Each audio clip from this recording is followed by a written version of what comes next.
Khwaja has announced that he will retire after the last Ashes Test, which is at the SCG. Khwaja ने अपने test career में यूं तो 87 test खेली है और उनमें 6,206 रन्स बनाए। अब ये नंबर्स देख के ख्वाजा को शायद हम इन ऑजी ग्रेट्स जैसा तो नहीं ही कहेंगे, but it is the battles that he has fought to reach where he is that have made him a pioneer in Australian cricket.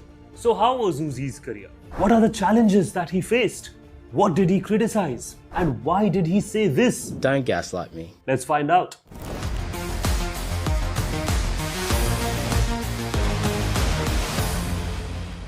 Ashes 2011 में सिडनी टेस्ट से पहले रिकी पॉन्टिंग इंजर्ड हो गए और उस्मान ख्वाजा को उनकी जगह नंबर 3 पर खेलने का मौका मिला। उसके बाद से उजी ने ऑस्ट्रेलिया के लिए 87 टेस्ट्स, 40 ODIs और 9 T20s खेली है।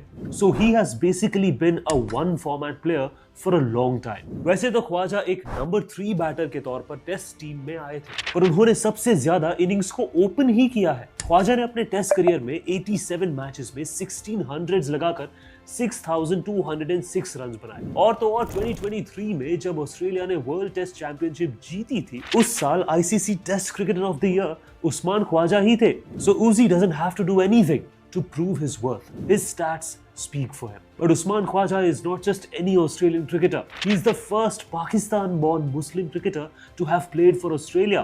Aussie team में सबसे ज्यादा Anglo-Celtic players और उसके बाद Aboriginal players खेलते हैं, क्योंकि ऑस्ट्रेलिया की डेमोग्राफिक्स ही कुछ ऐसी है। तो उस्मान ख्वाजा के लिए ऑस्ट्रेलिया को रिप्रेजेंट करना as a religious and racial minority आसान नहीं रहा होगा। वेल, हाँ, ख्वाजा ओपनली अपनी रिटायरमेंट प्रेस कॉन्फ्रेंस में कहते हैं कि वो बाकी एथलीट्स की तरह डिस्क्रिमिनेशन के इश्यूज पर चुप रहना पसंद नहीं करते और इससे ख्वाजा को काफी क्रिटिसिज्म भी फेस करना पड़ा है। ख्वाजा ने खास करके एशेज की शुरुआत में उन पर हुए क्रिटिसिज्म की बात की। उन्होंने कहा कि पहली टेस्ट से पहले वो गोल्फ खेलने गए तो लोगों ने उन्हें स्टीरियोटिपिकली लेजी कहा। What they didn't know was that Uzi was suffering from a back spasm. Khawaja ने ये तक कहा कि उन्होंने इंजरी की वजह से कम प्रिपेयर किया, तो उन्हें मीडिया, फैंस और एक्स क्रिकेटर्स से क्रिटिसिज्म मिला।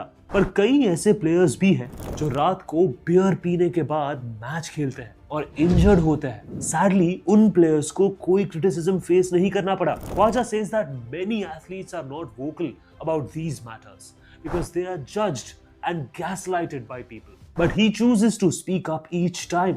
Why? Because he wants to make the journey for the next Usman Khwaja easier.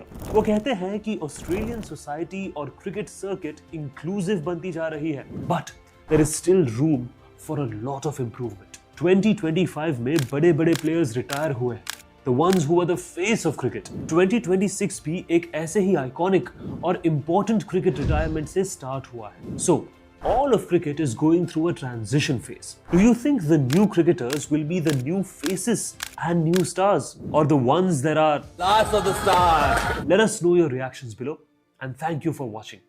See you in the next